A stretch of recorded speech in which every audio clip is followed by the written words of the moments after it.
Politically Speaking with Dick Morris.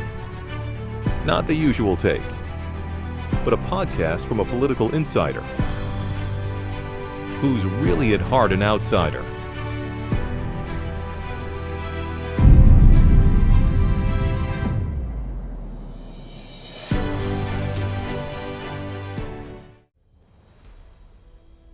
I want to explain what I think is Donald Trump's worldview. He starts with the concept of hating war, not just for its violence and its cruelty, but because it's a total waste of manpower, money, and resources and human lives. And he's seen recent presidencies in the United States be totally captivated by the needs of foreign countries and the need to feed wars in other countries. The prototypical example of that is Vietnam, where Johnson, after the election of '64, promised a great society. And he developed the Medicare program, the Medicaid program, legal services to the poor, and a whole host of wonderful programs that really promised to end poverty in America. He had the war on poverty. But then the war in Vietnam came along, and that's all he paid attention to. All he was interested in then was saving face in Vietnam, encouraging and protecting the people who supported us in Vietnam and stopping it from falling to communism. And that completely consumed his presidency. And none of his domestic accomplishments amounted to much. His place in history was totally usurped by his errors in Vietnam. And then you have George W. Bush, who took office after 9/11, or was hit with 9/11 after he took office, and protected us. Passed the Patriot Act, a very far-seeing, wonderful act that was not largely abused, but really protected us, and invaded Afghanistan and wiped out the Taliban and removed Saddam Hussein from power in Iraq. All of those wonderful initiatives. But Iraq ended up consuming him, eating him alive, because of the resistance, the sabotage, the guerrilla warfare that it encouraged. And soon Bush forgot about his whole agenda, and all he could talk about was Iraq. It looked sometimes like he was running for re-election as mayor of Baghdad. And what Trump is saying is we don't have to do any of that. American power can project itself all over the world, not through force and military activity, but by opening our markets to foreign products and producers, by opening our store shelves to foreign products, and by encouraging foreign businesses to move here and relocate to the United States to better access our market. He understands that we have the power to consume, that we're a fifth of the global economy, a fifth of the consumption, and the only place where you can sell your products in a large company governed by the same laws and governed by the rule of law where they speak English. And he understands that he can charge the rest of the world a significant price for accessing our market.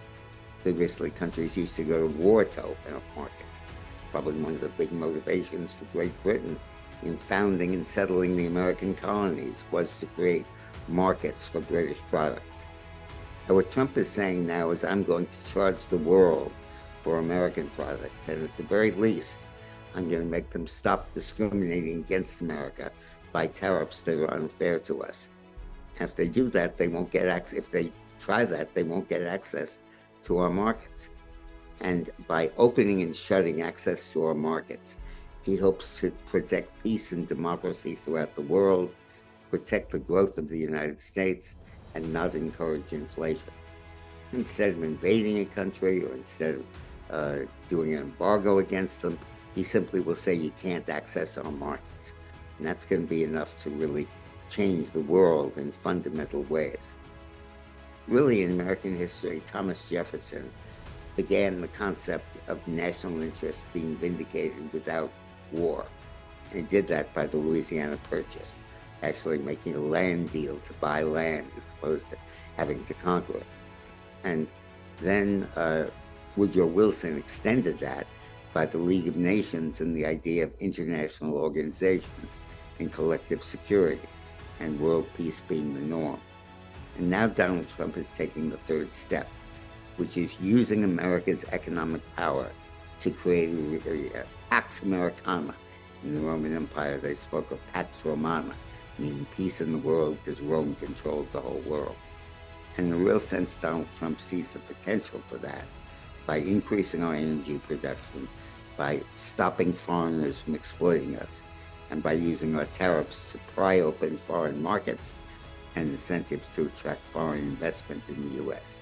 It's a totally new approach and a very, very good one. Thanks for watching. Today's lunch alert is sponsored by the Patriot Gold Group. Everyone is talking about gold these days. I've been talking about it for 9 years. Bank of America just raised their forecast to $3,500 an ounce gold, and gold is closing in on it real quickly.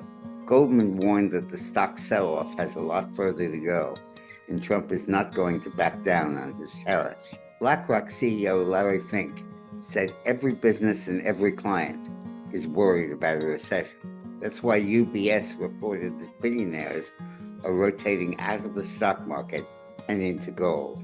Shouldn't you be rotating too? Call the Patriot Gold Group and get in on the bonanza. Thanks. The Patriot Gold Group offers no fee for life IRAs to viewers of these videos.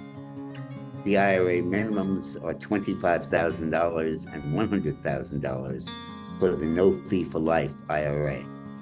So call the Patriot Gold Group and ask for the no fee for life IRA.